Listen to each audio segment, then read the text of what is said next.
help you. How will you write a...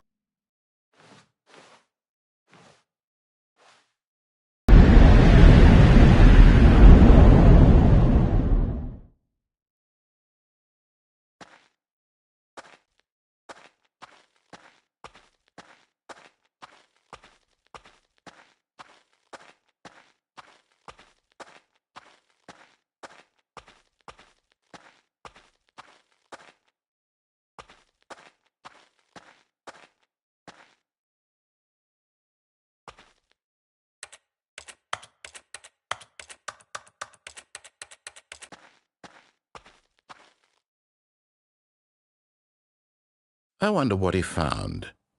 If what he wanted was to be the leading man in his own story, well, perhaps he's gotten it, down in wherever he is right now.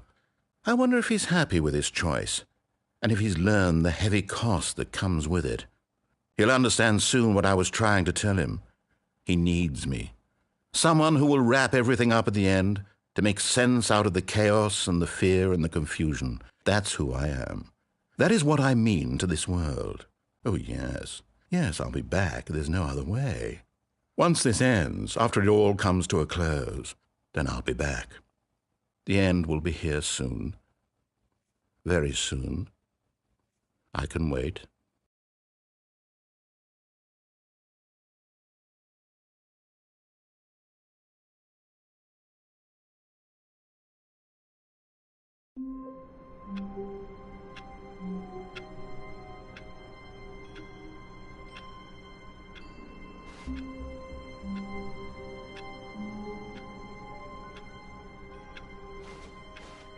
All of his co-workers were gone.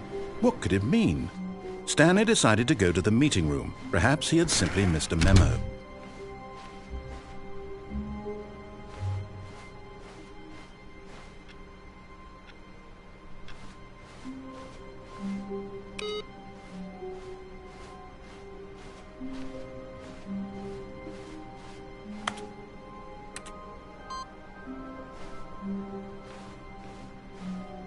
The confusion and the chaos all seemed to melt away as Stanley embraced the bucket.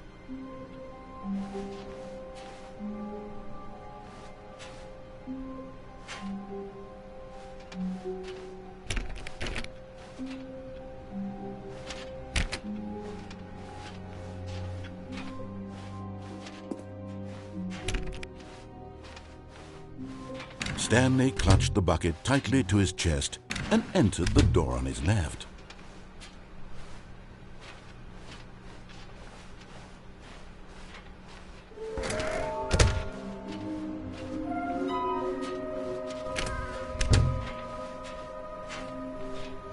Coming to a staircase, Stanley and the bucket walked upstairs to the boss's office.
Stepping into his manager's office, Stanley was once again stunned to discover not an indication of any human life. Crushed by the weight of this revelation, Stanley may have broken down, but Stanley guessed the correct code by sheer luck. Was it that the bucket knew all along? Was the bucket guiding him? Yes, this is certainly the most logical explanation.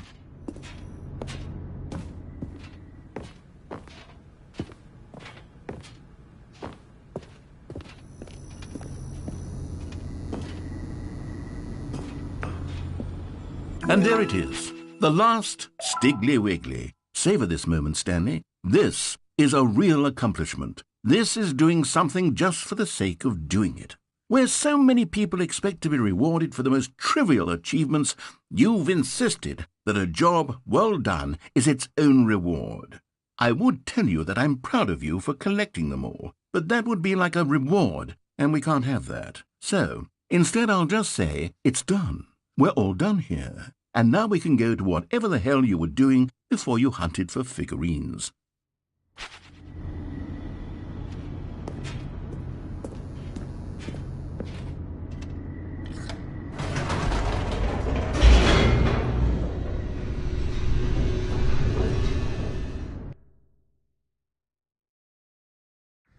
The elevator raced downward, plummeting towards an unknown fate. It would be all Stanley could do to keep himself together, if not for the bucket. Soothing him, comforting him, reassuring that in this darkest moment of uncertainty, he would be all right. The bucket is here for you, Stanley. Everything will be fine. Stanley and the bucket walked straight ahead through the large door that read, Mind Control Facility.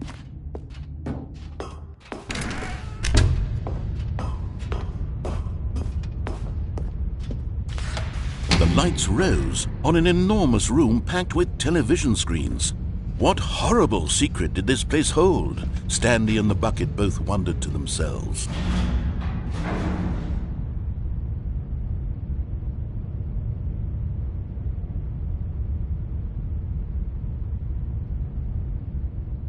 But just as Stanley was about to proceed further into the mind control facility, he tripped and fell over the railing and into the dark void below.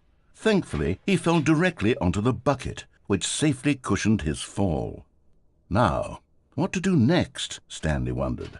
Stanley and the bucket could find no way out of this enormous pit, and so eventually they decided that the best thing to do would be to simply get comfortable down here.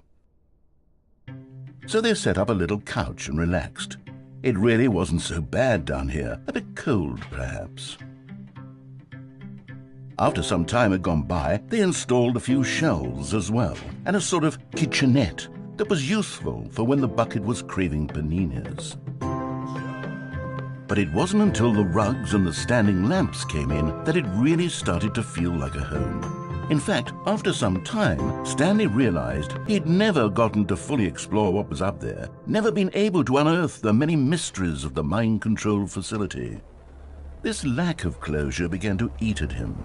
Soon he was dwelling on his regrets, and the state of their home slowly decayed as Stanley became withdrawn and neglected the cleaning.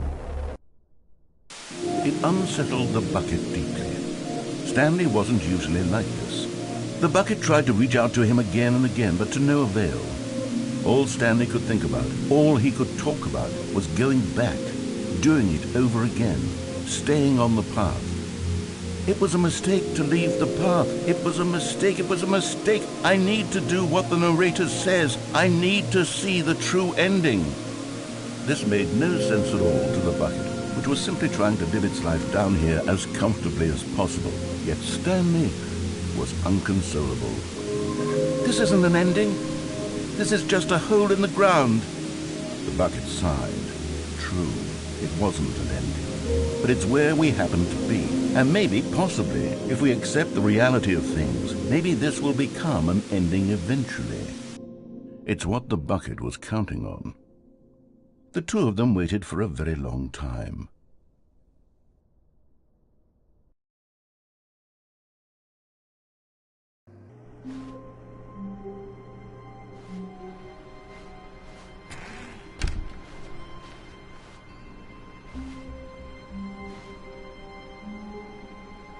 Stanley, I'm sorry, but I have to put a pause on things. It's those figurines, those figglers.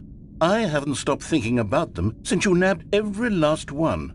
Wasn't it just the most intrinsically fulfilling moment of your entire life? Didn't it fill you to the brim with inner richness? Yes, I know we're supposed to be telling a story, but won't you please indulge me with one more trip back to the memory zone? I would love nothing more than to revisit the figurines. Just one more time.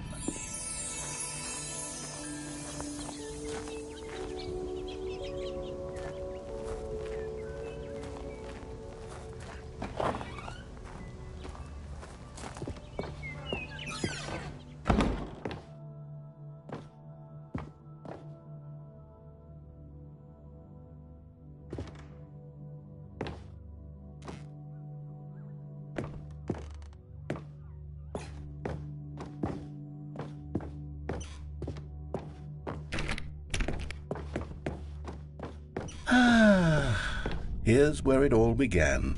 The first collectible. Back then, we had no idea of how many of them we'd find. Sure, it said 6 right there on the screen, but how could we know for certain? We were so innocent. We'll never be like that again, Stanley.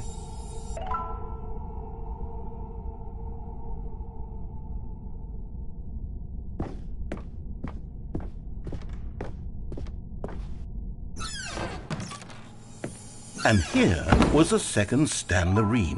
You found this one all on your own, just by poking around in the boss's bathroom. You did that, Stanley. I'll be honest. Back then I had no faith in you to find any of them, let alone 6. But you continue to surprise me in all sorts of mundane, unremarkable ways.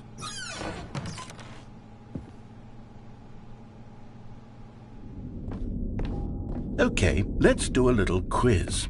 Which of these rooms was the room you found your third mini Stan? Can you remember?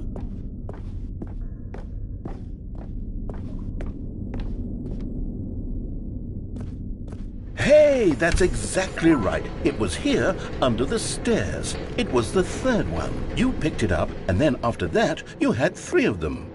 I'm glad these moments are so crystal clear in your memory, but I shouldn't be surprised.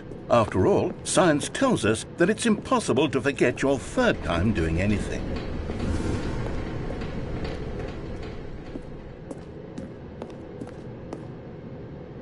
Let's see, what came next? Oh yes, we found a Figley in this pink room. Oh well, I can't actually say I remember being in this room, but it's here in the memory zone, so it must have happened.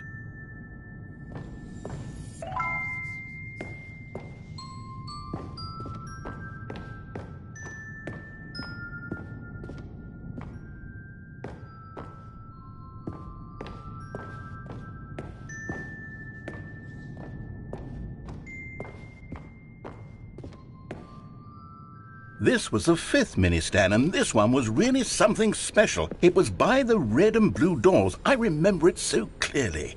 In fact, because this one is particularly special to me, I made a little video to commemorate the occasion. Enjoy.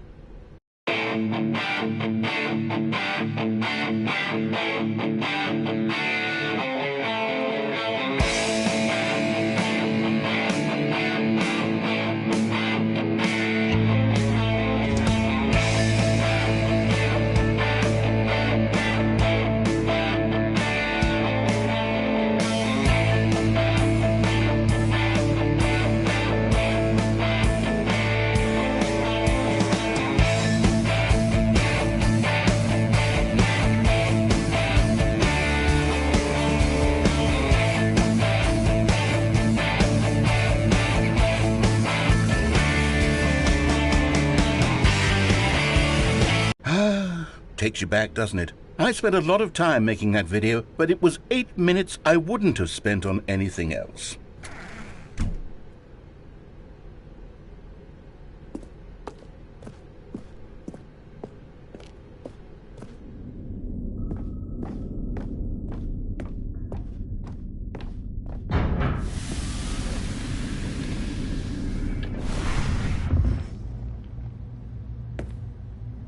And then, Stanley, then we came to the last collectible, the final figurine, right here behind the boss's office. This memory is the most distinct and clear in my mind, perhaps because it was the one that happened more recently than all the others.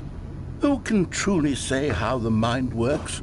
All I know is that this is the moment where you picked up a Figley and I thought to myself, yes, that's all of them. They're all collected. It was a moment unlike any other. Except for the other moments picking up figurines, which it was exactly.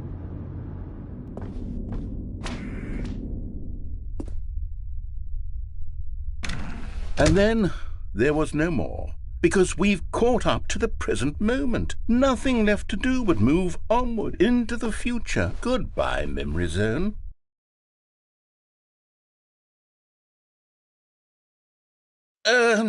No, I'm not done. I'm not ready to move on. Stop the loading screen. Isn't there some way we can stay here, keep enjoying these figurines? Let's just go backwards. We'll do the Memory Zone again from the opposite direction. See how that feels.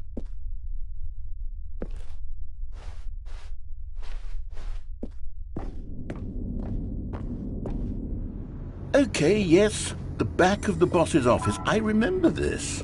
I must say, of all the figurines we looked at in our initial tour of the Memory Zone, this one is the most distinct and clear in my mind. Let's keep going. I want more.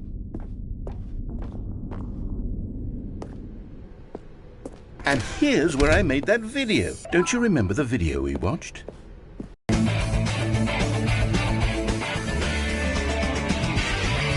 Yes, I love that video.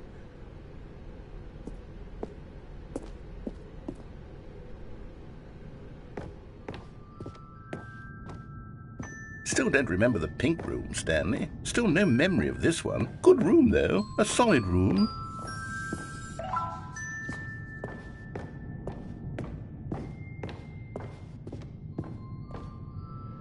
These really were a treat to hunt down. You know, if there had been any kind of reward for finding all of these, it really would have neutered the intrinsic joy of collecting them. I'm very glad we resisted the temptation. Next one.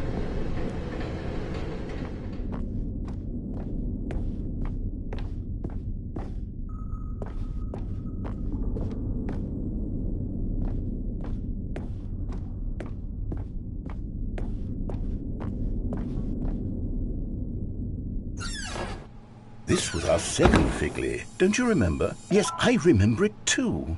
The past is truly a wonderful thing. Why does anyone ever choose to leave it? Keep going. This is it. The very first one we found in the exhibit where I introduced you to the figurines. Oh, I want more memories, Stanley. I want to keep going. What else is there? What came before this?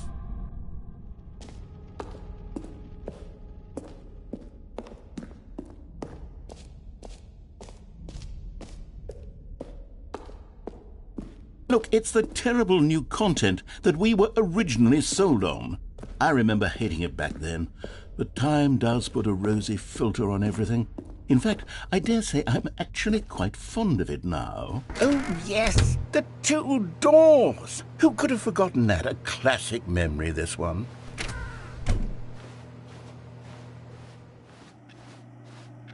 And before everything else, there was your office. Is there anything else? Was there something that came before your office? There's something I feel I can remember. I can remember. Yes, I'm remembering something now. I remember before this whole story got started. Back then I was different. I used to make big decisions. I was passionate. I was skeptical. I weighed each decision with profound thoughtfulness. And then somewhere along the way, I stopped making decisions. I became lazy, and I came up with a character named Stanley to do my thinking for me. He would make the decisions. He would decide which way to go. I would cheer him on as he collected figurines for no reason. Why did I invent Stanley? Was I lonely? Yes, perhaps that's it. Perhaps I needed to imagine I had companionship. And Stanley really did make for a wonderful companion, even if he was a fiction. But I suppose it's grown old. I want to think for myself again. I want to go back to how it used to be. Yes, I can be on my own again. I can do it. I'll be stronger this time. I'll take care of myself. I don't need Stanley anymore. Oh, but he truly was so much fun to play with. You know what? Since we're in the memory zone, how about one more good memory? Let's go back just once and give Stanley one more run of the office, and then I'll retire him for good. I did enjoy telling his story so very much. Okay, here we go. This is the story of a man named Stanley.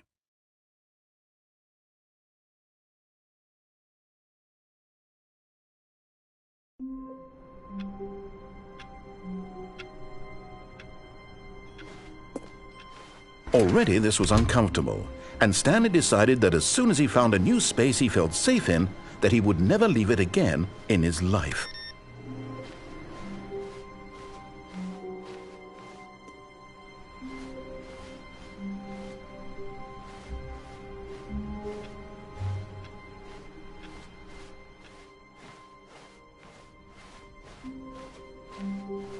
When Stanley came to a set of 2 open doors, he entered the door on his left.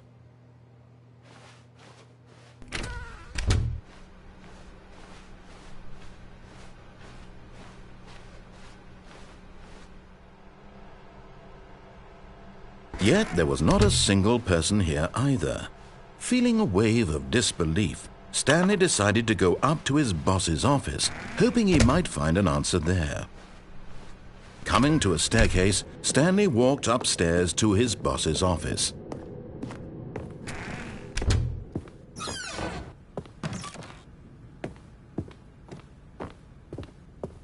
Stepping into his manager's office, Stanley was once again stunned to discover not an indication of any human life. Shocked, Stanley was in such a rush to get through the story as quickly as possible, he didn't even have a single minute to just let the narrator talk. That kind of anxiety isn't healthy, so he relaxed for a few moments with some calming New Age music.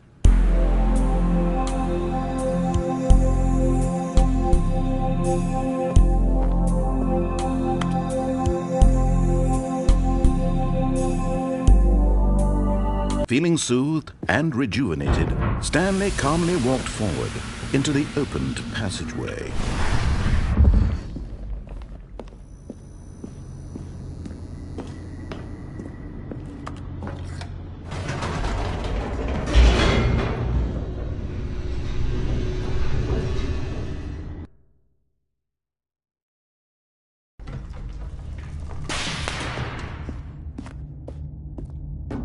Stanley walked straight ahead through the large door that read Mind Control Facility.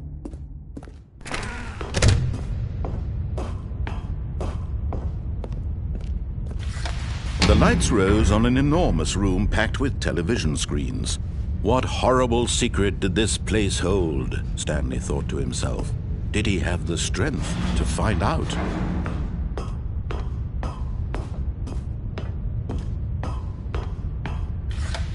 Now the monitors jumped to life. Co-workers. The lives of so many individuals reduced to images on a screen, and Stanley, one of them, eternally monitored in this place where freedom meant nothing. This mind control facility, it was too horrible to believe. It couldn't be true. Had Stanley really been that his emotions had been manipulated to accept it blindly? No, he refuses control. Never. It was unthinkable, wasn't it? Was it even possible? Had he truly spent his entire life utterly blind to the world? But here was the proof, the heart of the operation. Controls labeled with emotions, happy or sad or content, walking, eating, working, all of it monitored and commanded from this very place.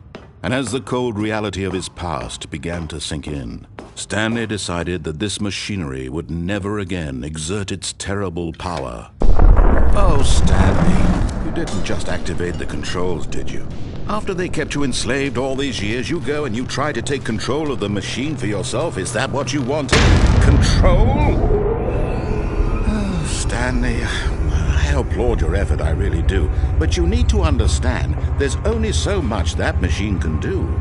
You were supposed to let it go, turn the controls off, and leave. If you want to throw my story off track, you're going to have to do much better than that.